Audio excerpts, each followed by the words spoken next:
Boa noite, Brasil. Boa noite, América Latina, Estados Unidos, Europa e África. Sejam todos bem-vindos para mais uma live do Haroldo Ribeiro, sempre às segundas-feiras, 20 horas, horário de Brasília. Lives para quem busca crescimento profissional e também para quem busca estar atualizado no mercado de trabalho. Vocês viram aí na nossa vinheta que estamos aqui realizando um circuito de lives sobre a importância das micro e pequenas empresas para a geração de emprego e também para melhorar a economia do nosso país. Estamos na terceira live, iniciamos no início do mês e vamos até o dia 28, próxima segunda-feira, fechar esse circuito de lives, que ela tem o apoio da Fundação Nacional da Qualidade, Academia Brasileira da Qualidade, Qualimark Editora, que é a maior editora de livros sobre negócios da América Latina, o FestQuali, que realiza os principais eventos de qualidade e inovação no Brasil e no exterior, e também do canal manutenção.net, do nosso querido Paulo Walter, que tem os maiores e os principais indicadores da área de gestão de ativos e manutenção.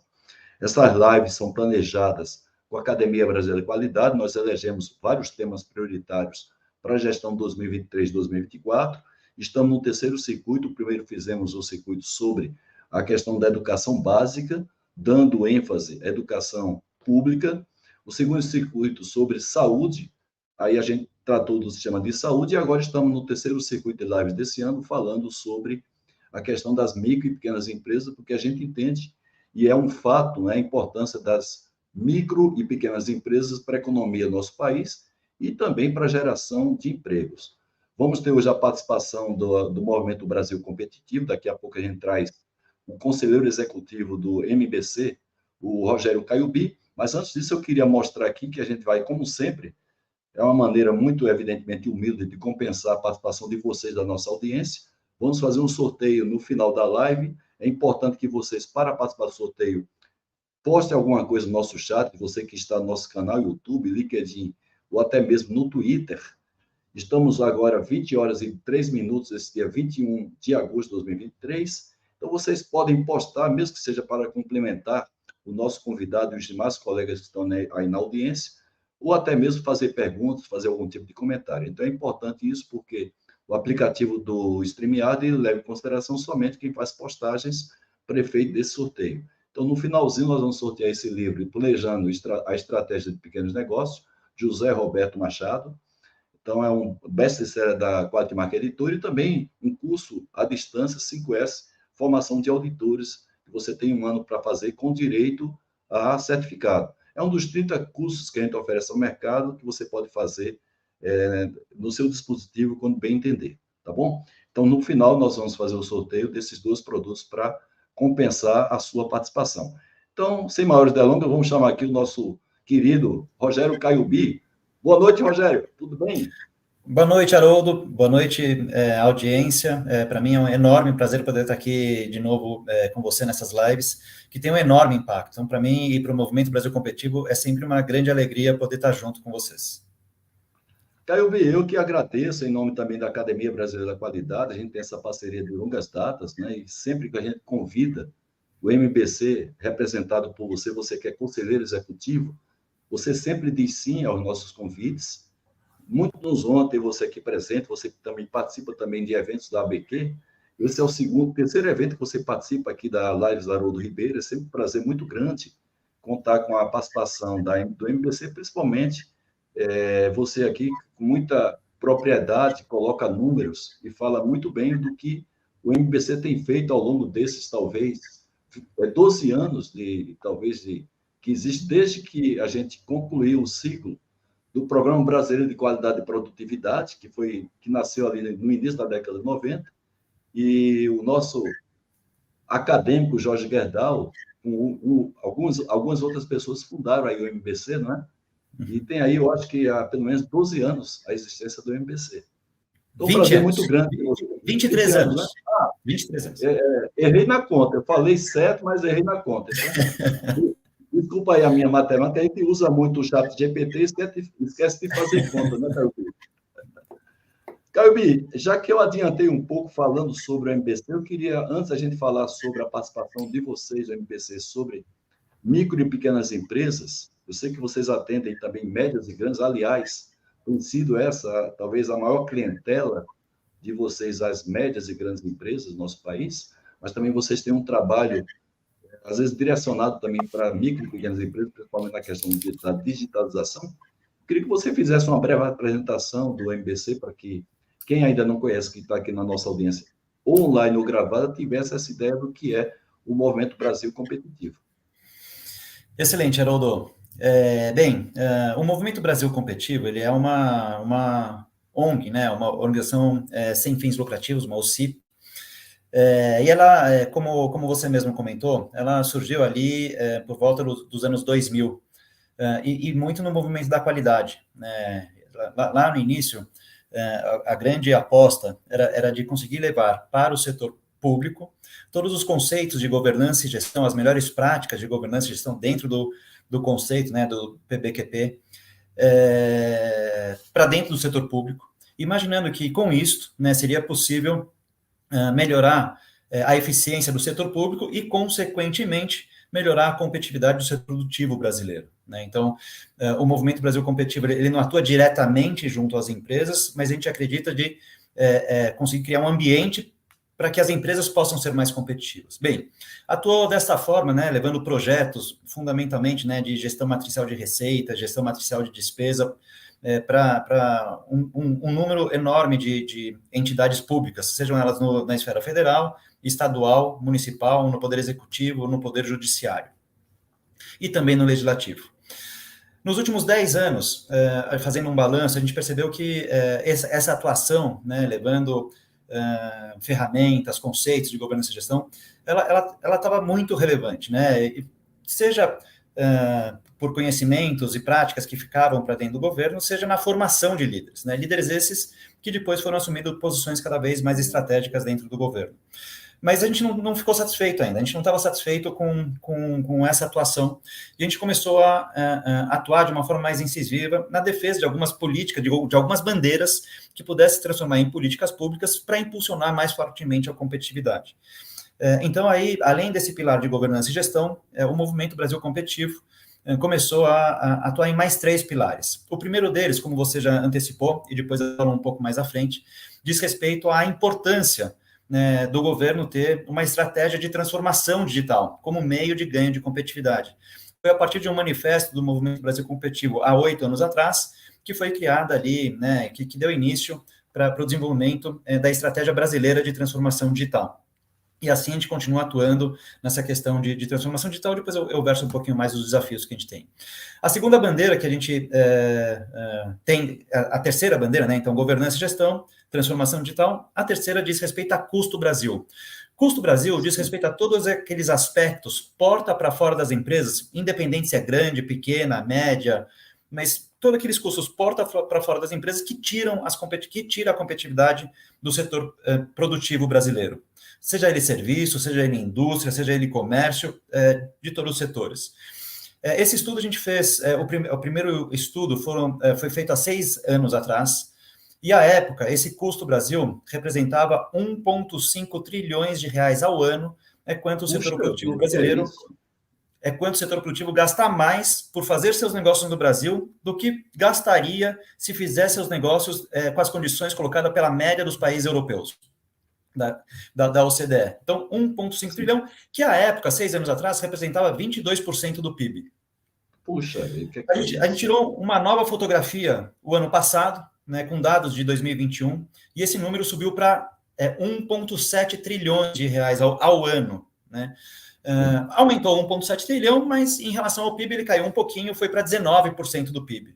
Né? Sim. Não sei se vocês se recordam, quando a gente aprovou lá a reforma trabalhista, se imaginava que seria possível agregar 900 bilhões de reais em 10 anos. Aqui a gente está falando 1,7 trilhões de reais ao ano, quanto a gente gasta mais para fazer negócio. E eu não preciso falar isso, né? Cada um de nós aqui, cada um de vocês aqui da audiência sabe o desafio que é ser empreendedor no Brasil. Né? Então, depois eu também posso explorar um pouquinho mais sobre esse aspecto. O quarto pilar, e aí muito oriundo desse trabalho que a gente fez do Custo Brasil, diz respeito à educação. Né? Então, não existe um país competitivo se não tiver uma educação muito robusta. Quando a gente começou a estudar um pouquinho mais a esteira da educação, né, a cadeia da educação, a gente percebeu que nas diversas etapas da educação, muitas as organizações do terceiro setor já atuam, né? Uma delas como referência, a gente estava comentando um pouquinho antes do começo aqui, né, Haroldo, o próprio Todos pela Educação, mas tem diversas organizações que já atuam. Sim. Contudo, a gente percebeu que tinha um espaço no finalzinho ali, né, que diz respeito ao ensino técnico profissionalizante, que isso ainda estava pouco atendido, estava pouco provocado. Então, o quarto pilar do Movimento Brasil Competitivo diz respeito à educação, em especial, impulsionar e ressignificar o ensino técnico profissionalizante para o setor produtivo brasileiro. Esse é outro que a gente pode versar um pouquinho o impacto que ele pode ter aqui para as micro e pequenas empresas. Então, esses são os 4 pilares de atuação, e a gente está agora estudando um quinto pilar, que não pode ser diferente também, a gente tem que aproveitar essa janela de oportunidade, que diz respeito a tudo que está no entorno da economia verde, né, da transição energética, economia verde. Acho que ali tem uma janela de oportunidade enorme, e o Brasil tem uma posição única nesse espaço. Só para você ter uma ideia, 15 dias atrás eu participei de um evento que estava discutindo um pouco o início aí da construção da estratégia de como o Brasil pode aproveitar essa economia verde. E lá fora, os países do exterior têm chamado o Brasil como uma potência para ser o Oriente Médio da economia verde mundial. Veja a metáfora que está aí colocada, né? Então, os países de fora estão chamando o Brasil como Oriente Médio da economia verde no futuro. Então, acho que a gente tem que tentar debruçar e ver as oportunidades que isso geram, não só para o país como um todo, mas também para as micro e pequenas empresas. Acho que aí tem um espaço bastante grande também. Já temos uma certa realidade nessa direção, porque a nossa matriz energética hoje já está bem diversificada, né? Tanto as hidrelétricas, como também o próprio etanol, que a gente passou a explorar há muito tempo, desde a época do pró-álcool. Então, facilita muito. Nós temos aqui um continente maravilhoso aqui, abaixo da linha do Equador. Tem hoje a energia fotovoltaica muito bem explorada, eólica, né? O etanol, hidrelétrico. Então, já temos uma matriz bem diversificada. E se a gente tiver uma política relacionada para isso, sem ideologia, né? A gente consegue realmente ser um exemplo para o mundo em termos de uma energia limpa, que é isso que cada vez mais, inclusive, contribui aí para a questão da climatização do nosso planeta, Caio Brito. E agora, qual tem sido a diferença do tipo de atividade que o MBC tem feito classificamente para as médias e grandes empresas do nosso país, né? Relacionado às micro e pequenas empresas? Que tipo de tratamento um pouco diferenciado na linguagem, sabe muito bem o que é o perfil do nosso micro e pequeno empreendedor comparado com médias e grandes empresas? O que é que tem sido feito de maneira diferenciada para poder direcionar um pouco a linguagem, os tipos de serviços que vocês oferecem para micros e pequenas empresas?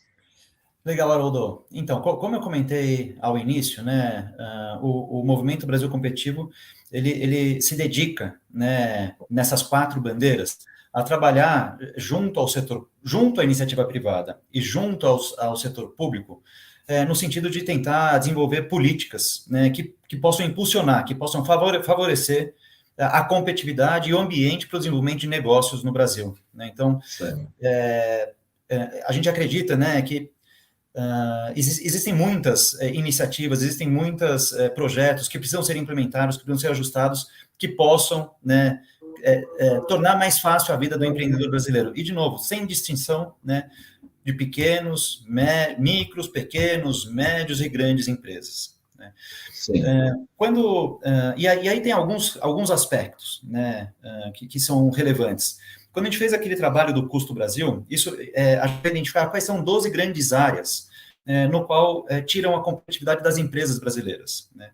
Desde abrir um negócio, né, e aí como micro e pequena empresa, a gente sabe do desafio que é abrir um negócio, passando por acesso a capital, né? Então o desafio que estamos vivendo hoje, né, passada a pandemia, muitos dos micro, pequenos empresas, médias empresas, tiveram que captar recursos junto ao sistema financeiro, e durante a pandemia os juros foram lá para cima, então as dívidas estão muito elevadas, né? A importância do governo poder desenvolver políticas para que seja possível a renegociação e o reacesso a novas linhas de financiamento. Então, abrir capital, abrir empresa, acesso a capital.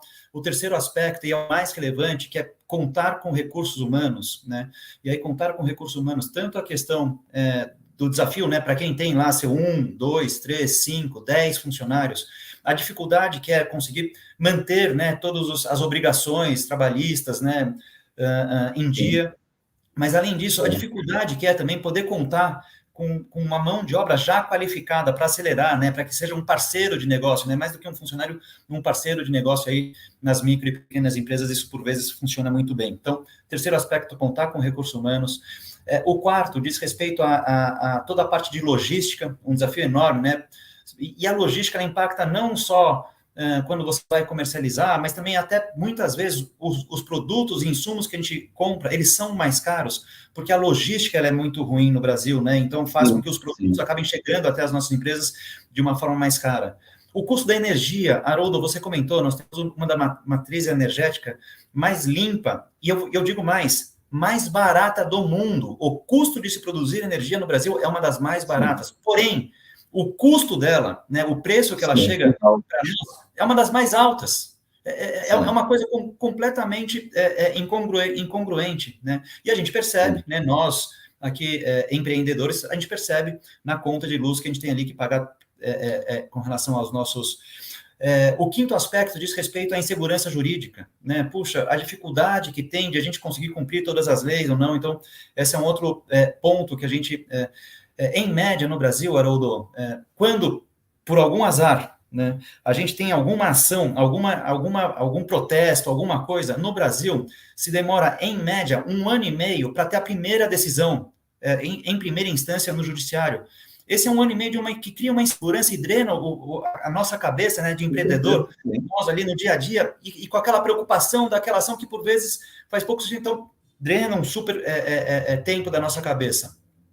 Tem o sexto aspecto, se eu não perdi a conta aqui, que também é como é que a gente consegue participar mais de cadeias produtivas globais. E aí parece que isso aqui é só para grandes, mas não é. Essas cadeias produtivas globais, existe todo um desenho que está sendo feito no governo federal, em especial aqui no estado de São Paulo, que é de fomentar a cadeia de fornecedores a 50 quilômetros dos polos geradores de demanda e que são exportadores. Então, se a gente consegue com que esses polos exportem mais, ele vai fomentar essa cadeia de fornecedores que fica num raio de 50 quilômetros, né? Então, isso também pode ser um grande avanço. Depois vem toda a questão de tributos, né? Que agora a gente está vendo aqui a potencial reforma tributária, e a gente vê com muito bons olhos a questão dessa reforma tributária, da forma que ela está desenhada. Muito tem se falado, né, que vai aumentar imposto, que vai aumentar tributo, mas a gente acha que é exatamente o contrário. Isso vai trazer para a formalidade muitas empresas que hoje não conseguem pagar os tributos pela complexidade que é. E aí, trazendo uma maior massa de empresas para dentro do sistema que consiga pagar tributos, de alguma forma acaba diluindo como um todo a tarifa média para todos, né? Só para ter ideia aqui, Haroldo, bom, e cada um dos empreendedores aqui que estão ouvindo essa live sabe, a gente gasta, em média, tá? Algo em torno de 1.500 horas ao ano pagando tributo. Emitindo nota fiscal, pagando tributo, tentando lá na Receita para pagar tributo, recolher, 1.500 horas. Na média dos países da OCDE, se gasta 160 horas ao ano. O país da Europa gasta 16 horas ao ano para pagar todos os tributos. De novo, pagar tributo não é atividade fim. Pagar tributo devia ser muito simples, né? Sim. Mas, de novo, 1.500 horas são tempo que a gente poderia estar nós, né, na nossa atividade do dia a dia, no nosso empreendimento, e a gente não consegue dar vazão a isso. Depois tem toda a parte da burocracia do governo, tem todo o desafio de inovação, e, ao final, tem a questão ali de, eventualmente, quando é necessário, retomar, né, ou fechar uma empresa. Então, são 12 capítulos que envolvem aqui o Custo Brasil. Como você vê, Haroldo, eu vim aqui, ao longo dessa explanação, falando diversos aspectos que acabam impactando, né, tanto a grande empresa, mas o pequeno e médio empreendedor. Tem 2 aspectos, Haroldo, nesses estudos que eu gostaria de ressaltar, né? 3 aspectos. 4. Ó, eu acho que tem, de novo, né? Tributos eu vou deixar de lado, porque eu acho que a reforma tributária, acho que é importante. Só enfatizando, né, Caiubi, sempre eu digo assim que a expectativa que os empresários tinham e têm ainda com a reforma tributária, eles sabem muito bem o que é os nossos governos, tanto federal, estadual, municipal, que são ávidos por aumento de receita e até mesmo por conta de aumento de despesas, e claro, para você pagar a despesa tem que ter receita, mas a expectativa que tem os empresários é a simplificação dos impostos, É não é a isso. redução da carga tributária. Então, se você conseguir, com essa reforma tributária, pelo menos a simplificação de impostos, já é um grande ganho para reduzir o nosso custo do Brasil. Mas pode seguir, Caio B.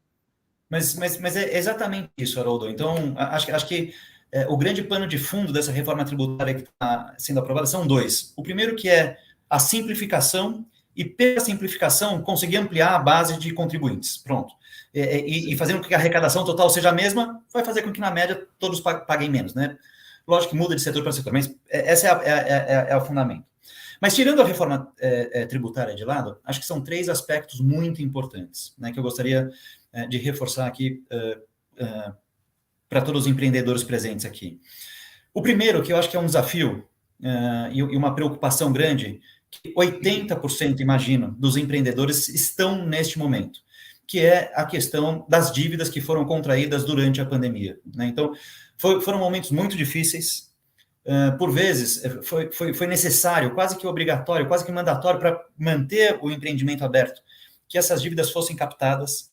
Elas foram captadas a uma taxa de juros muito reduzida, né, ou muito mais reduzida do que está, e ao longo da pandemia, ao longo dos últimos 2 anos, a taxa ela veio aumentando muito, né, porque risco da inflação, o governo aumentava a taxa, isso aumentou muito, né. Então, a gente tem brigado muito, né, a gente tem insistido muito na importância do governo em criar políticas para permitir com que os empreendedores, né, e de novo, eu imagino que 80% tem dificuldade de dormir à noite pelas dívidas que foram contraídas antes. Então, a importância do governo olhar para isso com atenção, com foco em especial para os micro e pequenos empreendedores, para que a gente consiga sair no fim do túnel aqui, para que daqui a 1, 2 anos a gente consiga ter uma vida melhor estabilizada, né? A gente tem batido recordes, atrás de recordes, de quantidade de empresas que estão pedindo, ou que estão fechando, ou que estão pedindo recuperação judicial, são um pouquinho maiores, mas então a gente vê com bastante preocupação e a gente tem provocado e solicitado uma atenção especial do governo em relação a isso, né? Esse próprio movimento que teve agora de renegociação grande de dívidas, acho que tem um pouco nessa esteira, então essa é uma preocupação muito forte, tá bem? O segundo ponto que eu gostaria de reforçar... Eu só queria abrir um pouquinho, porque o Dagnino, que está falando com a gente lá do Rio de Janeiro, ele faz uma pergunta nesse sentido, e já que a gente está falando aqui de fechamento de empresas, de micro e pequenas empresas, e essa pergunta do Dagnino, Caio B, claro, o MBC não é uma instituição que trabalha especificamente com micro e pequenas empresas, mas nós vamos ter aqui na próxima segunda-feira, para fechar o nosso circuito de lives, Dagnino, e a nossa audiência, a participação do diretor técnico da Nacional do SEBRAE, que seguramente vai ter esse número para apresentar para a gente. O Bruno Quick, que a gente vai daqui a pouco fazer a apresentação para vocês. Então, Caio, se você não tiver, evidentemente, essas informações para dar, pode ficar tranquilo, porque, com muita propriedade, o Bruno Quick vai dar para a gente, já que ele é diretor técnico do SEBRAE Nacional. Ele trabalha com esses números. Haroldo, eu acho que é uma excelente ideia deixar essa pergunta pronta para a próxima segunda-feira, né? Eu não saberia versar com propriedade em todos esses aspectos. Por estatística, né? Números estatísticos, não? É isso. Então mas pode falar o terceiro ponto que você ia falar, por favor, Caio. Vamos lá. Então, o terceiro ponto que eu acho que é importante é também de a gente vem trabalhando muito, né? Então, de novo, nós empresários, independente do tamanho da empresa, a gente sabe o desafio que é poder contar com uma equipe, mesmo que seja de 1 pessoa, 2 pessoas, 3 pessoas, que consigam, junto conosco, tocar, né, e impulsionar as nossas empresas, né? Isso se dá por um aspecto histórico brasileiro, que é o não reforço, o não reconhecimento da importância do ensino técnico profissionalizante, né? Então, vou dar um número aqui. Países desenvolvidos, né, 50% da população ou dos egressos do ensino médio, segue uma carreira técnica. Ou, por vezes, a carreira técnica ela vai junto com o ensino médio, fazendo com que todos que terminam o ensino médio já tenham uma profissão, né, e conseguem se inserir mais rapidamente no mercado de trabalho. No Brasil, incrível que pareça, menos de 12% dos nossos alunos seguem ou têm algum ensino técnico, né? Isso faz com que nós, quando precisamos contratar, seja um auxiliar para ajudar no faturamento, seja alguém que para auxiliar nas coisas, nas nossas atividades, né, do nosso negócio. A gente gasta ali quase que 6 meses, 3 meses, 6 meses, 1 ano, até que essa pessoa esteja qualificada e que a gente consiga, de novo, aí somos 2, somos 3, somos 4 para tocar o nosso negócio, né? Então, a gente tem reforçado e batido muito a tecla da importância, né, de a gente impulsionar o ensino técnico profissionalizante. E, por fim, o quarto aspecto, que a gente, e esse, agora, eu coloquei 3 aspectos que são quase que dores, né? Agora, o quarto aspecto, ele diz aqui de uma oportunidade, né? Oportunidade para alavancar os nossos negócios, que diz respeito à transformação digital. A transformação digital diz respeito a como que a gente consegue, nos nossos negócios, fazer um melhor uso da tecnologia, né? A serviço dos nossos negócios. Seja para reduzir custo do nosso dia a dia, ou seja para inserir os nossos produtos ou serviços, de novo, micro e pequenas empresas, para ampliar o conjunto de pessoas que podem consumir os nossos produtos e serviços. Sim. Então, poder trazer a transformação digital para dentro dos nossos negócios, ele tem uma enorme possibilidade. A gente estima que se a gente conseguisse acelerar a transformação digital do setor produtivo, e lógico, quando a gente fala setor produtivo, se a gente pega as médias e grandes empresas, elas já estão todas digitais, né?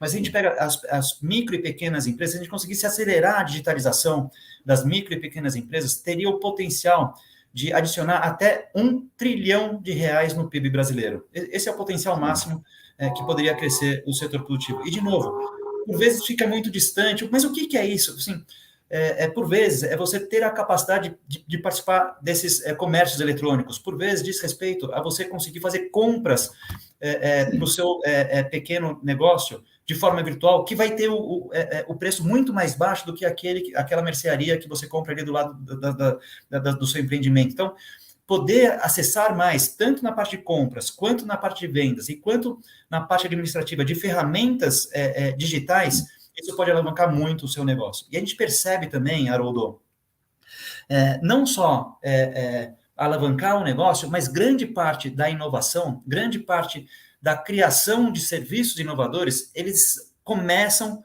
com micro e pequenas empresas. Existe uma agilidade muito maior para que as micro e pequenas empresas... É isso que eu ia falar, né, Caio? Testem rápido. Desculpa?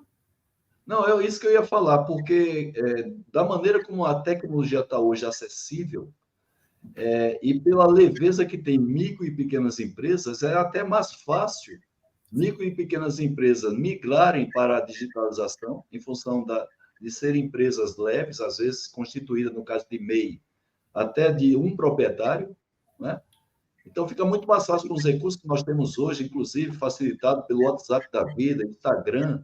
Nós temos aí, no nosso país, a criação pelo Banco Central do chamado PIX, que facilitou, já tinha a maquininha, né, que já tinha dado para os micro e pequenos empresários uma capacidade muito grande de venda, de negociação, e aí veio junto com a maquininha o PIX, que favoreceu muito. Aí nós temos esse recurso aí do WhatsApp, do Facebook, do Instagram, que facilita muito para micro e pequenas empresas venderem, negociarem e comprarem também.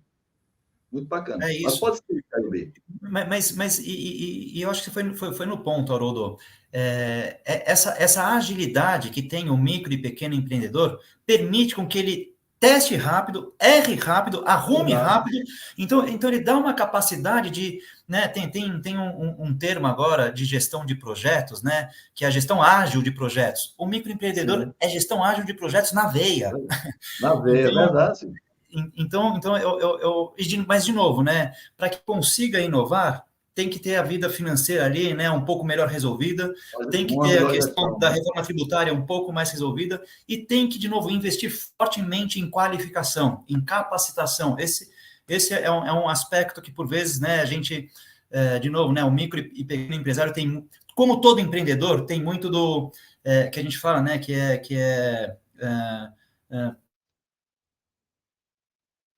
sabe onde ir, onde não ir, né? Quase que por vocação, instinto, é quase por instinto. Mas é fundamental colocar um pouco de método nesse instinto. Claro, claro. Então, de novo, a qualificação eu acho que é um aspecto super relevante para poder acelerar a questão da transformação digital, da inovação e da inserção do negócio no mercado ainda mais amplo para comercialização. Daí porque, viu, Caiobi, a Academia Brasileira da Qualidade elegeu, né? A gente tem essa missão de fazer com que a cultura da qualidade faça parte da cultura das organizações, das pessoas como todos os profissionais, e nós acreditamos que a partir da gestão, o nosso colega da Academia Brasileira de Qualidade, um dos fundadores do MBC, que é o Gerdau, ele bate muito nessa questão, né? Gestão de processos. Aí está o segredo do sucesso de um negócio, você saber gerenciar. Não é somente saber gerenciar, mas é uma participação muito forte que tem para a sobrevivência, para o crescimento da empresa, a questão da gestão, que é o nosso forte da Academia Brasileira de Qualidade. A grande maioria dos nossos acadêmicos tem isso aí na veia, desde a sua formação lá atrás, né? A formação de base na qualidade, depois a formação de uma qualidade mais ampla, a qualidade chamada lato sensu e a estrito sensu, a gente consegue conjugar na academia esses dois fatores, e dessa maneira a gente auxiliar o Brasil, de maneira geral, a ser um país mais próspero, agora nesse circuito também que a gente está fazendo sobre pequenos empreendimentos. Caiobi, você concluiu aí, então, as suas colocações aí dos pontos mais relevantes, né? Temos uma pergunta aqui feita pelo Cardoso, muito interessante, deixa eu colocar aqui na tela. Caiobi, clusters e polos com base em vocações naturais ou históricas de cada região, minimizando o turismo molecular jabuticaba pelo Brasil. Ou seja, o que ele está querendo dizer aí é que se você tem regiões fortes em alguma coisa, você evita que as pessoas fiquem para lá e para cá, né? E sim utilizem de recursos que estão próximos de você daquilo que aquela região é mais forte. Não seria uma prioridade maior para a gente melhorar a nossa competitividade do nosso país, investir em clusters e polos? É uma pergunta do Cardoso. Carlos, essa pergunta foi na veia e faz todo sentido, né? Então, como eu lhe comentei, eu vou falar pelo Estado de São Paulo porque eu conheço o projeto, mas eu sei que isso acontece nacionalmente. Existe um trabalho muito grande sendo feito agora pelo atual governo, né? E aí na Secretaria de Desenvolvimento, né? Que fica aqui na USP, né? O secretário é o secretário Jorge Lima. Ele colocou como um desafio para ele de passar pelas 650 cidades, se não errei o número, que existe no estado de São Paulo, para identificar exatamente qual que é a vocação dessa cidade. Não só qual que é a vocação, mas também qual seria uma ou duas empresas ali âncoras daquela cidade. E, de novo, para fomentar com que todo o fornecimento, a cadeia de fornecedores aconteça a até 50 quilômetros daquele empreendimento. Então, é exatamente esse conceito de polos e clusters, identificando quais são as vocações de cada município de São Paulo, mas para fomentar essa rede, essa cadeia de fornecedores. E faz todo sentido, né? E São Paulo ainda, digamos que ele é privilegiado, porque tem um sistema logístico, um sistema de transporte muito robusto, mas essa mesma ideia tem sido replicada pelos demais estados brasileiros e está correto. Acho que essa é uma excelente estratégia para tornar os nossos produtos mais competitivos e que assim a gente consiga ter uma maior inserção nacional e internacional do setor produtivo brasileiro. Correto. Caiobi, e na sua opinião, quais são assim, os grandes desafios que micro e pequenas empresas elas têm para ter realmente uma melhor gestão do seu negócio? Você falou aí em termos de capacitação, principalmente a técnica, porque a gente sabe que a questão da educação básica, ela permeia não somente micro e pequenas empresas, né? Mas a formação técnica ajudaria muito, principalmente as micro e pequenas empresas. Quais seriam outros desafios, né, que o micro e pequeno empresário teria, que só depende dele, não depende da questão do custo do Brasil? Aí você falou um pouco de legislação, né, a nossa dificuldade tributária de você, inclusive, estar legalmente no negócio, em função das dificuldades de entendimento, não é todo mundo que consegue contratar uma boa empresa de consultoria financeira contábil. Então, quais seriam outros desafios que você vê aí para o micro e pequeno empresário?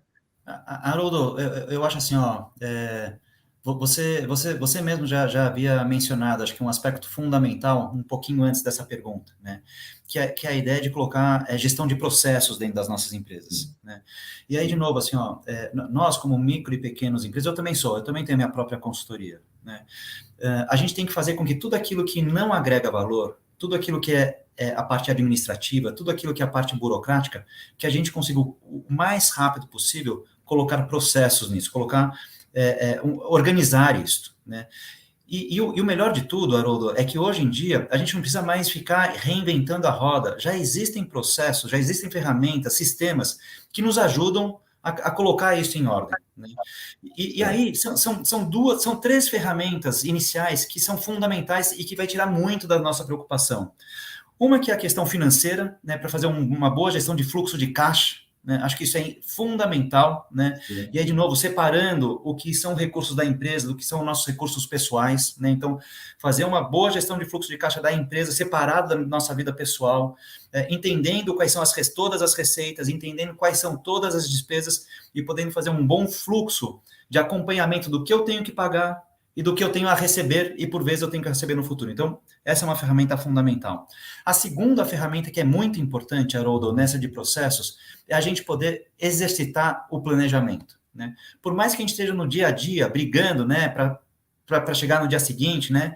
Mas é importante a gente fazer um exercício de reflexão, assim, puxa, o que eu espero da minha empresa para daqui a um ano? O que eu espero da minha empresa para daqui 2 anos, né? Por um lado, eu tenho aqui meu processo de gestão de fluxo de caixa, mas por outro, é importante nós, empreendedores, termos um norte, para onde que a gente vai orientar. Isso nos ajuda em muito a tomar a decisão no dia a dia, no curto prazo, se faz sentido fazer essa iniciativa, se faz sentido fazer a outra iniciativa, ou se faz sentido fazer a terceira iniciativa. Por vezes, não sei se vocês percebem isso, Haroldo, o Brasil é um país de oportunidades, né? Sim. E por vezes a gente tem mais dificuldade de escolher o que não vai fazer do que o que vai fazer, né? Porque a cada dia batem na nossa porta, a cada dia tem uma nova ideia.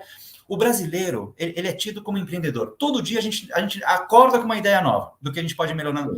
Agora, se a gente tentar implementar tudo aquilo, a gente perde recurso, a gente perde foco e a gente acaba não fazendo. Então, pensa no longo prazo, isso vai ajudar em muito a gente escolher quais são aquelas oportunidades que aparecem todo dia e que vão ajudar a potencializar o nosso negócio. Por vezes, a gente está ali numa negociação um pouco mais demorada, com uma empresa um pouco maior, surge uma oportunidade aqui de curto prazo, a gente drena todo o nosso recurso para cá, e perde uma oportunidade de médio prazo que poderia ser mais importante. Então, se tem 2 processos, Haroldo, que eu acho que são fundamentais, que podem acelerar, dar um pouco mais de sustentabilidade para as micro e pequenas empresas, é a questão da gestão do caixa, gestão financeira, né, separando o que é a empresa do que é o pessoal, e também um exercício de visualizar, de tentar pensar o que eu espero da minha empresa para daqui 1 ano, para daqui 2 anos, para daqui 3 anos, né? Eu sei que às vezes começa a ficar um pouco mais distante, que isso ajuda muito para a gente poder escolher aonde que a gente vai colocar nossas poucas fichas aqui para potencializar o nosso negócio. Muito bom. Temos aqui presente na nossa audiência o Kleber Nobre, que faz parte da Academia Brasileira da Qualidade, que é especialista justamente em planejamento estratégico. Lançou recentemente um livro fantástico que eu aconselho para todo mundo, inclusive para micro e pequenas empresas, que é o ABC da Gestão, um livro bacana. Eu fui um dos primeiros a adquirir esse livro. Estou fazendo aqui voluntariamente essa propaganda gratuita, porque coisa de qualidade a gente tem que fazer a divulgação, independente de ter ou não a visão comercial. Então, é um livro que eu recomendo para micro e pequenos empreendedores lerem, colocar em prática. É um livro muito pragmático, com exemplos, com planilhas, que facilita muito uma boa gestão, principalmente de micro e pequenas empresas. Legal. O Dagnino volta mais uma vez a colocar aqui: as empresas brasileiras estão se aproveitando das tendências de nearshoring, decorrente das dificuldades de as multinacionais continuarem usando fornecedores de países distantes, como os asiáticos, você desenvolveu um mercado mais próximo, mais interno. Visto com essa dificuldade, além da exportação, temos essa instabilidade geopolítica que acontece hoje no mundo, inclusive batendo muito naquela região ali, tanto da Ásia como também da Europa. Seria uma tendência, Caio B. Basílio, né? E antes de mais nada, é um grande prazer, Basílio, tê-lo aqui na audiência, sempre um prazer. A gente estava até comentando um pouquinho antes, né, Haroldo, o Basílio é uma fonte de inspiração, assim, né, não só pela energia, mas sempre com perguntas também super conectadas com as principais tendências do mundo. Só abrindo um parênteses aí, né, para quem não conhece, o Dagnino, ele foi o primeiro gerente técnico da Fundação Nacional da Qualidade, e recentemente, Caio B, você foi convidado para fazer parte do conselho da Fundação, fiquei muito feliz, né? É um reforço muito grande que a Fundação... Eu encontro o Basílio nessas reuniões e a gente acaba... vai dando uma ideia, vai subindo na ideia do outro, assim, é super legal. Eu adoro participar dessas reuniões junto com o Basílio. Então, parabenizo aí ao Dalcha ter convidado você, vai fortalecer o time, a Fundação precisa disso, a Fundação já tem aí 32 anos, 33 Sim, anos, aliás, sim. de fundadas, então é um grande reforço, então parabenizo você por estar aí, também parabenizo o Dalcha por ter convidado você, e agora você e o Dagninho estão próximos aí, trabalhando na Fundação. Agora com relação a essa pergunta do Dagnino, né? Realmente esse é um movimento que ali ficou muito claro da importância, né? E da oportunidade disso durante a pandemia, né? Quando teve toda aquela quebra na cadeia de suprimentos, né? Então, da importância. E é verdade, eu já assisti diversas palestras do governo americano, onde ele versa de que sim, ele está no movimento de redefinição das suas da sua cadeia de suprimentos mundial, né? Então, sim, tem uma super oportunidade para o Brasil poder aproveitar disso. Porém, aí eu volto no custo Brasil. Apesar dessa grande oportunidade estratégica do Brasil se posicionar nessa cadeia de suprimentos, o custo Brasil, ele torna quase proibitivo para que as empresas consigam se estabelecer aqui e ter preços competitivos para poder fazer essa participação de uma forma mais efetiva. De novo, se a gente imagina 1,7 trilhões de reais ao ano é quanto o setor produtivo gasta mais no Brasil para que a gente do que com as condições colocadas pela média dos países da OCDE.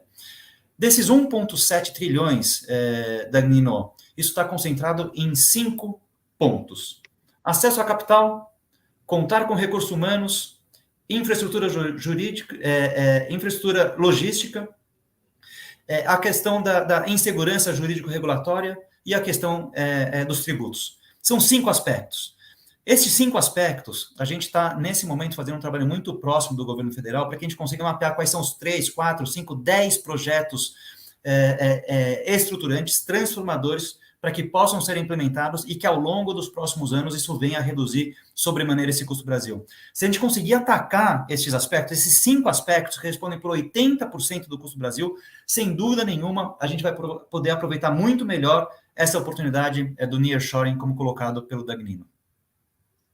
Muito bem, eu estou colocando aqui somente comentários da audiência, são comentários muito bons, por isso que eu estou compartilhando aqui com vocês, né? Também para o Caio B tomar conhecimento. O Saidu Mahomed, sócio proprietário, né, da Flatmark Editora, que está nos apoiando nesse evento. Nos países competitivos existem casos de integração de pequenas e microempresas com grandes grupos locais. O apoio que vai desde o oferecimento de cursos, softwares e eventuais financiamentos auxiliam essas empresas. No Brasil, são pouquíssimos casos conhecidos dessa integração, né? Não tem tanto esse apoio institucional das grandes empresas em relação às micros, porque, inclusive, Caio B, sem perceber, as grandes empresas e médias empresas dependem muito das micro e pequenas empresas lá atrás no fornecimento, né? Fornecimento de algum tipo de insumo, né? Alguma peça, material, de algum componente, muitas vezes isso aí é propiciado pelas micro e pequenas empresas. Então, uma colocação muito bem feita aí pelo Mahomed.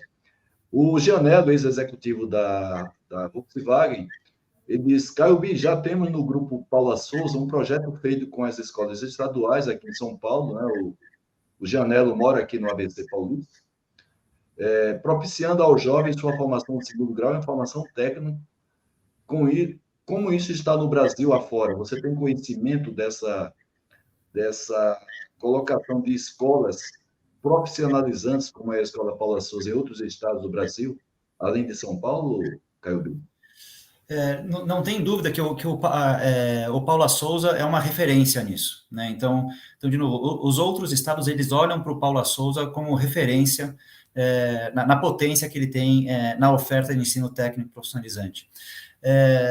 Normalmente, o que a gente percebe nos outros estados, dificilmente tem uma organização que nem o Paula Souza, mas o Sistema S acaba funcionando muito fortemente na oferta desses ensinos técnicos, né? O que a gente precisa, e aí vou voltar para aquele outro ponto colocado anteriormente, né, dos polos e clusters a partir das vocações. O que a gente precisa é ter um melhor entendimento qual que é a vocação de cada região, para que o ensino técnico ele esteja direcionado para essa vocação daquela região. Senão, o que acontece é que são ofertados ensinos técnicos que não conversam com a vocação daquela região, e aquele profissional vai e, na sequência, migra para outro estado do país ou para outra região que vai aproveitar melhor aquele ensino técnico. Então, um melhor casamento pelo mapeamento de quais são as vocações, de quais são as demandas para esse ensino técnico. E, além disso,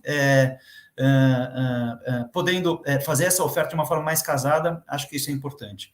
O segundo aspecto que é importante também, para a gente conseguir alavancar mais o ensino técnico, é ter uma maior abertura da empresa, que aí vai casar com o comentário anterior das empresas, porque, de novo, o ensino técnico você precisa de laboratórios, né, e por vezes fica muito custoso poder abrir, né, ensinos técnicos, porque o laboratório ele é custoso. Então, a gente precisa que as grandes empresas abram as suas portas para permitir com que a parte do laboratório também possa ser feito dentro das empresas, acelerando o processo ali de formação. Mas, sem dúvida nenhuma, o Centro Paula Souza, ele é de enorme referência e reconhecimento Brasil afora. Muito bem, Calbi, se tivesse aqui você batendo um papo com um micro e pequeno empreendedor, né? E já que a gente falou essa questão de gestão, por onde ele poderia começar em termos de fonte de instituição a que ele poderia recorrer para ter esse suporte estacional? Claro, a gente falou ainda há pouco do Sebrae, mas qual outro tipo de instituição que ele poderia também contar com apoio para poder, inclusive, melhorar essa sua capacidade de gestão do seu negócio? Essa é uma boa pergunta, né? Mas eu talvez recorresse novamente ao Sebrae. Eu acho que o Sebrae é uma fonte super rica de informações, seja presencial, mas até virtual também, no próprio site do Sebrae. Acho que tem diversas alternativas ali que possam fazer sentido.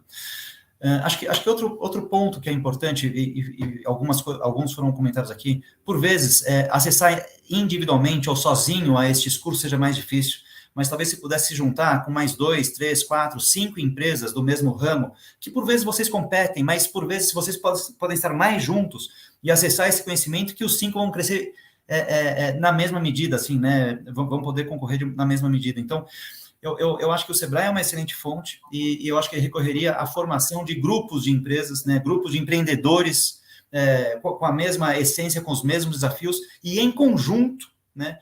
Como se fosse aí um consórcio de compra, um consórcio de acesso a conhecimento, pudessem acessar a esses conhecimentos em conjunto. Acho que essa é uma ideia que pode fazer bastante sentido. Caio, eu vi recentemente, essa semana, na CNN, um comentário de um jornalista, inclusive jornalista que eu gosto, uma jornalista, inclusive, que eu gosto muito da CNN, né? Comentando que, claro, está tendo essa questão de oferecimento de ministérios para isso e aquilo, né? Até para poder ter um apoio institucional aos projetos do governo atual, e há inclusive um zum de se formar um ministério, não sei se você viu aí, de micro e pequenas empresas, né? Nós já temos o Ministério do Desenvolvimento da Indústria e Comércio, que hoje vamos dizer assim, é o ministério oficial que cuida dessa questão também para micro e pequenas empresas, que hoje é ocupado pelo nosso vice-presidente, o Geraldo Alckmin, né? E como é que você vê essa possibilidade da formação de um ministério, independente da questão política, né? Eu quero a questão técnica. Você acha que isso pode criar uma força maior para o micro e pequeno empreendedor em termos de facilitação, a questão da tributação, de algum tipo de apoio de crédito mais fácil para que eles possam recorrer? Você acha que isso aí pode ajudar de alguma maneira, deixando de lado o aspecto político-partidário da decisão? Haroldo, essa pergunta é uma pergunta do milhão também, né, Haroldo? Olha, eu entendo da especificidade das micro e pequenas empresas, né? E eu entendo da especificidade de cada um dos negócios, de cada uma das partes, né, que compõem o nosso setor produtivo. Mas eu confesso que eu acredito mais, quanto mais integrado as discussões estiverem, quanto mais compartilhar as discussões estiverem, eu acho que vai ajudar para a implementação das políticas públicas necessárias para o ganho de competitividade brasileira. Haroldo, assim, ó, eu confesso, eu tenho certeza que tem questões que são específicas das micro e pequenas empresas e não discuto isso. Mas existem políticas, existem projetos que eles vão impactar o setor produtivo como um todo. Então, eu acredito assim, ó, se a gente conseguir ter uma política de reindustrialização muito forte para o país e política de reindustrialização que fomente as cadeias produtivas locais com os micro e pequenas empresas, é isso que a gente precisa. E aí, de novo, né? Puxa, a gente tem aí uma feliz oportunidade de, nesse ministério, ainda estar sentado ali o vice-presidente, né? Então, eu iria mais na linha de tentar reforçar o papel, a atuação do Ministério da Indústria e Comércio, né? E que aqui a gente consiga ter uma política de reindustrialização muito forte, como ele próprio diz ali, como o governo diz, a neoindustrialização. E que essa neoindustrialização tenha como base o reforço das cadeias produtivas locais. Isso naturalmente vai aterrissar nas micro, pequenas empresas, no polo de 50 quilômetros. Eu acho que de novo, nesse momento, a gente está no momento assim, a gente precisa concentrar esforços. Isso, perfeito, muito bem. Aqueles 5, 10, 15, 20 projetos fundamentais transformadores. A gente precisa aproveitar o nearshoring, a gente precisa aproveitar a capacidade de ampliar o fornecimento local, a gente precisa aproveitar da transformação digital. Mas são 10, são 20 projetos, a gente precisa tirar isso do papel. E aí, eu não tenho dúvida que o setor produtivo como um todo, e o brasileiro, o empreendedor da forma que vai conseguir aproveitar todas essas oportunidades que virão na esteira da implementação desses 10, 15, 20 projetos. Eu acho que isso é mais... Eu prefiro esta linha do que criar mais um ministério. Muito bem. O Cardoso, ele disse que conheceu experiência bem-sucedida na Itália, ele morou na Europa, principalmente na França, lá durante muitos anos, o Cardoso, mas ele disse que conheceu experiência bem-sucedida na Itália, em que pequenos empreendedores, muitos ex-funcionários, são fornecedores cativos super competitivos de muitas indústrias. Quando ele fala muitas indústrias, seguramente ele está falando de médias e grandes empresas. É possível fazer algum tipo de política, algum tipo de direcionamento para isso, para fazer com que esses ex-funcionários passem a ser fornecedores de médias e grandes empresas de maneira mais estruturada, Ailton? De novo, assim, ó, eu vou parecer aquele profissional de uma nota só, né? Mas assim, ó, eu acho que esse é o movimento mais estratégico possível. Qual que é o maior desafio de uma grande empresa? É ter uma cadeia de fornecedores que compartilhem dos mesmos valores daquela empresa. Então, nada mais natural do que ex-funcionários de uma grande empresa poder, de alguma forma, montar seus negócios e participar da cadeia de suprimentos daquela empresa. Eu acho que esse é um movimento super estratégico natural, porque aí você compartilha valores, né? Mas, de novo, qual que é o desafio de montar um novo negócio? Não é por falta de incentivo, imagina, da grande empresa de querer ter uma cadeia de suprimentos que compartilham os mesmos valores, mas é o desafio de ser empreendedor no Brasil. A gente precisa enfrentar de frente, frontalmente, né, esse desafio que é ser empreendedor no Brasil. Nós somos soltos a nossa própria sorte quando a gente tenta empreender no Brasil. Então, eu acredito, né, que se a gente conseguir, em conjunto com a ADUNA, para reduzir o custo do Brasil, reduzir aquele custo porta para fora, reduzir o desafio que é ser empreendedor no Brasil, isso vai naturalmente permitir com que a gente tenha iniciativas parecidas com essa da Itália. Existem diversas empresas, grandes empresas, nacionais ou multinacionais, que fomentam já isso, né? Então, tem lá na sua diretoria de suprimentos, na sua linha de suprimentos, toda uma estratégia de desenvolvimento da sua cadeia de suprimentos, para que ela esteja mais próxima, para que ela esteja num raio de 50 quilômetros, para que elas possam ali inserir todas as ferramentas de gestão. Agora, o que a gente precisa é fazer com que empreender no Brasil seja menos desafiador. Caio, você lembra aquele quadro fantástico, muito famoso, inclusive projetou em metro para a população brasileira como um todo, que tinha um quadro no Fantástico, que o pessoal fazia algum tipo de medição da qualidade do produto e verificar se aquele produto atendia ou não atendia a norma, né? A norma, inclusive, verificada pelo Inmetro. E ele ficou bastante popular, aquele programa, né? Será que a gente não podia ter um modelo assim popularizado, lúdico como aquele, para disseminar um pouco mais essa cultura da gestão para micro e pequenas empresas é um exemplo que o Dagnino está dando, que talvez um Sebrae da vida conseguisse, né, junto com talvez uma emissora de TV, como a TV Cultura, outra coisa mais, disseminar essa questão da gestão em micro e pequenas empresas. É a sugestão que o Dagnino está dando aí, não sei o que você acha. Eu acho que sim, também, eu acho que antigamente tinha aquela premiação também para as micro e pequenas empresas, né, que o próprio Sebrae já conduziu durante muito tempo. Eu acho que aquilo também era uma ferramenta super importante, né, para mostrar os casos de sucesso, para poder compartilhar conhecimento, para ter um pouco da régua, né, cada um conseguia se acessar lá para saber qual que estava o seu grau de qualidade. Acho que não só esse programa, mas também retomar de uma forma mais efetiva essa premiação das micro e pequenas empresas, acho que também seria um caminho bastante efetivo para impulsionar a questão da qualidade. Acho que sim. Muito bem, Calbi, olha, vamos fazer o seguinte, vamos abrir um pequeno parênteses aí para fazer o sorteio do livro da Qualimark Editora, né? Muito apropriado para o circuito que a gente está fazendo, planejando a estratégia de pequenos negócios, do José Roberto Machado, e depois, na sequência, também um curso à distância 5S, que também não deixa de ser um programa muito útil para micro e pequenas empresas, um curso à distância. Então, nós vamos aqui descompartilhar este aplicativo, né? Essa apresentação, e vamos aqui fazer o compartilhamento do aplicativo do StreamYard para fazer esse sorteio. Então, vamos lá.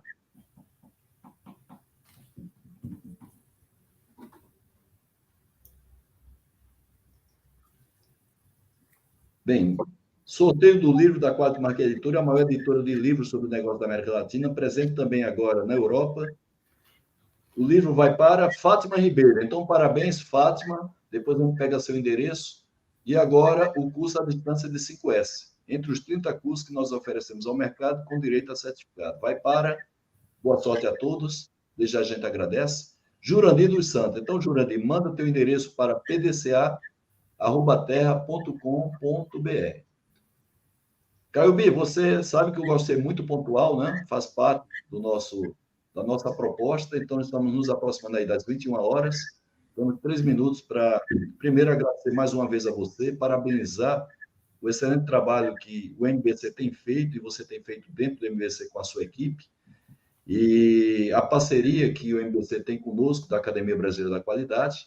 Então, parabenizar por tudo isso, agradecer sempre a sua atenção conosco, e gostaria de passar os 2 minutos aí para você fazer as suas considerações e também convidar já você e os nossos convidados aqui para bater um papo com você, ou assistir o bate-papo com você, com uma pessoa que foi professora durante muitos anos aqui da Universidade de São Caetano do Sul, o Francisco Milrel, está aqui presente. Eu convidei, ele estava na live, ele prontamente aceitou.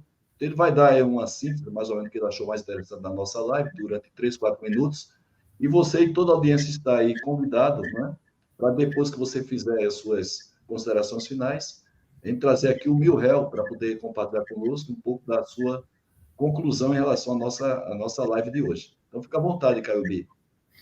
Haroldo, eu que tenho que oportunidade de estar aqui de novo, né, de reforçando a nossa parceria, e lhe parabenizar, né, acho que esse exercício dessas lives de toda segunda-feira, né, e eu já participei de várias como ouvinte, né, mas vejo semanalmente que você impulsiona esses conhecimentos, eles são de enorme impacto, né, então, acho que grande parte dessa formação, compartilhamento de conhecimento, acho que tem que lhe parabenizar por esse esforço, e para nós aqui do MBC, é uma grande honra poder fazer parte desse trabalho. E só reforçando assim, né, eu acho que eu parabenizo também todos os empreendedores aqui que estão presentes, né. Tenho certeza que passamos por momentos muito desafiadores nos últimos 3 anos, né. Parece que as coisas estão se desanuviando, né, o cenário no futuro parece que está ficando mais claro, as coisas parecem que estão voltando às condições normais de temperatura e pressão, né, sou engenheiro químico, então a taxa de juros está voltando ao patamar, parece interessante, as oportunidades internacionais que acabam impulsionando o setor produtivo local e aí sucessivamente impulsionando as micro e pequenas empresas, parece também que estão se colocando no local. A gente tem uma enorme possibilidade em toda essa parte da transformação energética. enfrentamos, por incrível que pareça, né, essa questão da reforma tributária, parece que a gente vai conseguir passar de novo, e no curto espaço de tempo, isso nos assusta, né, o que isso pode ser, mas eu tenho a forte crença de que isso que está sendo desenhado vai melhorar o ambiente de negócio. Então, assim, o empreendedor brasileiro que já passou por mares turbulentos, eu imagino que nos próximos 2, 5, 7 anos vão ser momentos de grande e forte crescimento. Atenção para acesso ao crédito, atenção para capacitação e atenção para colocar os processos administrativos um pouco mais organizados, com fluxo de caixa e planejamento, para que a gente consiga focar na nossa atividade fim. Acho que é isso. Muito bem, Caio B. A gente agradece mais uma vez, né? 21 horas em ponto, e convidamos você e também a nossa audiência para acompanhar o bate-papo você com o professor Francisco José Santos Milréu, professor aqui da Universidade de São Caetano durante muitos anos, que está aqui presente para contribuir também com a sua síntese em relação à nossa live de hoje. Então, são 10 segundos e retornamos daqui a pouco. Fique na nossa live. Até daqui a pouco. Bye, bye.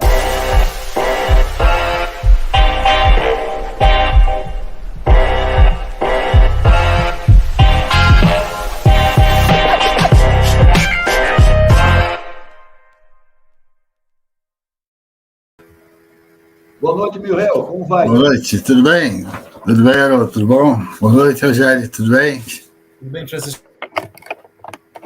Milréu, eu agradeço a você ter topado, você que estava aí na nossa audiência, topado o nosso convite para poder fazer uma síntese ou aquilo que você achou de mais interessante, o que foi abordado pelo Caio B ou pela nossa própria audiência. Fique à vontade de fazer seus comentários, depois a gente passa a palavra para o Caio B. Muito bem.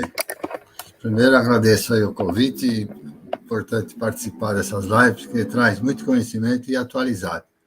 Acho que era importante a gente só salientar um ponto, que esse momento que nós vivemos, né, nessa revolução da informação, ele é inédito, né, no mundo. Inédito em todas as transformações e revoluções que tivemos. Nós estamos dentro dela, participando dela, coisa que não aconteceu nas outras, né? E essa revolução da informação está trazendo várias situações que está trazendo de imediato aquilo que está acontecendo. Nós estamos up to date, e acredito que o Rogério, com os KPIs, né, com os indicadores que tem dentro de todos os itens, consegue monitorar exatamente aquilo que está sendo pensado, trabalhado, desenvolvido e o retorno que tem, e orientando para como que se pode, de online e rapidamente, reposicionar. É um planejamento estratégico, né, eficaz, que está acontecendo a cada instante, né, os reposicionamentos. Né? E um ponto que leva bastante a crer que é um processo de falta de uma credibilidade para alavancar mais. Né? A insegurança e esse medo, até se colocou a situação jurídica e tudo isso que o pessoal está muito vacinado. Né? O brasileiro ele sofreu muito em todo esse tempo. E qualquer abalo que surge numa economia geral, ela está trazendo para a gente sérias dificuldades, principalmente no micro pequeno, que ele não tem um capital suficiente para poder fazer o giro. E a hora que ele tem que recorrer a alguns fatores externos financeiros, ele tem um custo alto que não compensa ele conseguir e não dá o fôlego para virar. Agora, esse processo pelo qual meu doutorado eu fiz na época a pesquisa na área de redes de negócios, redes de empresas, né? E a gente trabalhou muito nesse processo. E isso é o diferencial. Quando você fala dentro de uma área de 50 quilômetros, né, que você consegue fazer, é o que vai trazer o que falta para esse processo, porque a logística à distância, por mais que você faça, você não tem como fazer esse processo. Uhum. Ele é custoso mesmo. Você tem que melhorar e muito, né, o custo dos nossos transportes para poder fazer. E essa não é a nossa matriz, né? A nossa matriz não está voltada nesse modelo, né? Se tivesse uma matriz, né, de distribuição voltada com um outro modelo que não esse de usar o petróleo, né, o custo alto e as dificuldades que tem todas essas transformações, né? Então, dentro desse conceito, eu acho que essa linha que foi colocada, para mim, o ponto mais crítico assim, é fazer com que tenhamos essa credibilidade e passar para esses empresários micro e pequenos a ideia e o foco da rede de um negócio. Eu vou citar um exemplo, não vou falar os detalhes, mas na época a gente fez uma pesquisa e essa pesquisa era na área do plástico, e existiam num município em torno de 50 empresas trabalhando com plástico. E a gente tentou fazer um trabalho mostrando que a rede Amigos não saiu do lugar, porque um não queria passar o segredo para o outro. Olha só, se eles tivessem feito aquele processo, nossa, na hora o grupo crescia, mas cada um se... E a maior parte eram parentes, amigos, conhecidos, que eram amigos, mas não falavam de negócio, de qualquer outra coisa, menos do potinho de negócio que ele tinha e aonde ele estava aplicando e a empresa que ele tinha e guardava 7 chaves para não perder aquela fonte de recurso que ele tinha. E ao contrário, né? Você fazendo uma coisa disseminada, você consegue dividir, diminuir custo e participar com um volume maior. Então, eu acho que esse é um ponto alto que eu vejo, Caio, dentro do processo onde você colocou de todos os itens, é o diferencial, é trabalhar as redes de negócio.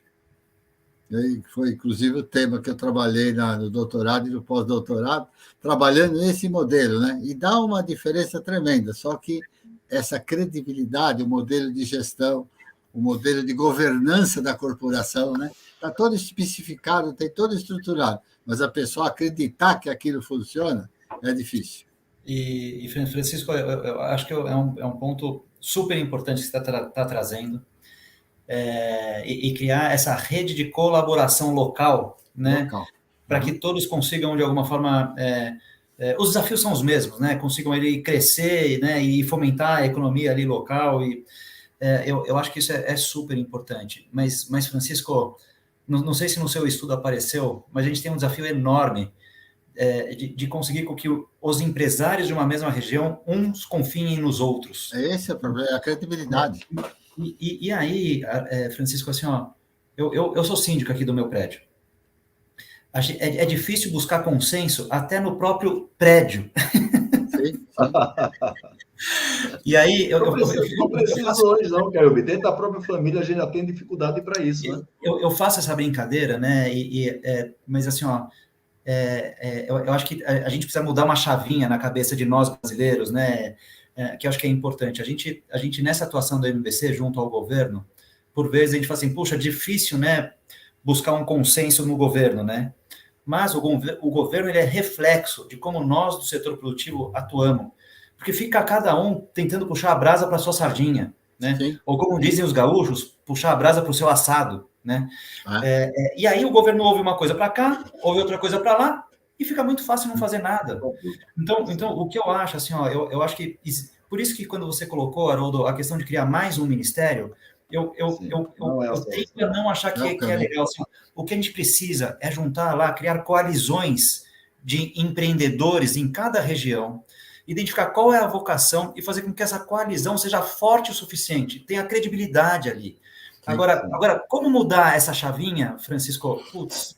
Mas tem um exemplo que aconteceu, e esse exemplo a gente pode colocar, que foi o processo da customização. Legal. Por exemplo, você lembra quando um carro era vendido e onde você tinha todo um para-choque, retrovisor, tudo na cor do carro? Sim. Você queria pegar aquele lá, você não conseguia, porque o preço era 2 mil, 3 mil, 5 mil, 10 mil reais a mais. E aí quem tinha que fazer, tinha que desmontar a porta, fazer, pintar, e o custo dele acabava sendo mais alto. Então, o que aconteceu com esse processo todo? Na realidade, a tecnologia veio porque chega naquele momento, aquele para-choque pintado, que o custo não mudou nada, era só entrar um, sai outro, a cabine de pintura montou, porque não tinha mais a poeira, e todos esses fatores foram vindo, que aquele carro acabou saindo no preço igual. Ao passo que antigamente você tinha uma pessoa especificamente para fazer isso. Se você leva esse conceito numa visão mais ampla, você consegue resolver esse processo. Porque alguém pode estar fazendo uma customização e essa customização está sendo paga pelo outro processo e está todo mundo ganhando igual. Muito legal. Se você quiser fazer algo diferente, vai sair num custo muito alto e não vai vender. Não, eu acho que a comparação ela é perfeita. E, de novo, essa iniciativa que está acontecendo aqui no governo do Estado de São Paulo, a gente tem acompanhado de bastante próximo, né? Junto ao secretário Jorge Lima. Eu recomendo, Haroldo e Francisco, que vocês entrem em contato com ele. Ele é uma pessoa excelente. Ele é oriundo, né, do meio empresarial, atuou em alguma medida junto ali ao Paulo Guedes no Ministério da Economia no governo passado, e agora está em São Paulo. E acho que essa iniciativa que ele está puxando para descobrir quais são as vocações e criando essas coalizões de empreendedores, né, de empresários locais, eu acho que pode ser uma experiência super interessante. Acho que vale a pena depois poder explorar um pouquinho mais. Muito bom. Tá certo. Miguel, temos 10 minutos aí, não vamos abusar tanto do convidado como de você, como da nossa querida audiência. Então, eu queria, mais uma vez, agradecer ao Caio B, agradecer muito a Miguel, porque você está aqui representando a nossa audiência, nós não combinamos nada disso, você sabe. Foi? Você estava presente aqui, eu te convidei, você topou o desafio, e eu confio na sua capacidade de síntese, porque você é um professor diferenciado aqui em São Caetano do Sul, mestrado, doutorado, pós-doutorado, então a sua formação é enorme, fora a vivência que você tem no meio empresarial. Sim. Então, por isso que eu te convidei para participar e agradeço muito. Como também agradeço a nossa audiência, ao mesmo tempo convido tanto vocês que estão aqui presentes, como a nossa audiência, quem está assistindo também essa live gravada. Próximo dia 28, nós vamos fechar esse circuito de lives sobre a importância das micro e pequenas empresas para a economia e para a geração de emprego, com o Bruno Quick, que é o diretor técnico nacional do SEBRAE. Acima dele só tem um presidente do SEBRAE na linha de negócio. Então, vai estar aqui presente para fechar aqui o nosso circuito com o presidente da Academia Brasileira da Qualidade, Jairo Martins, que hoje completa mais um ano de vida. Então, que Deus abençoe ao Jairo Martins, nosso presidente, dê a ele felicidade e saúde, tanto para ele como para toda a sua família. Então, gente, boa noite para todos vocês. Obrigado. Muito obrigado. Fiquem sempre com Deus. Caio B, Miguel, obrigado, Caio B. Um grande abraço para vocês. Fiquem sempre com Deus.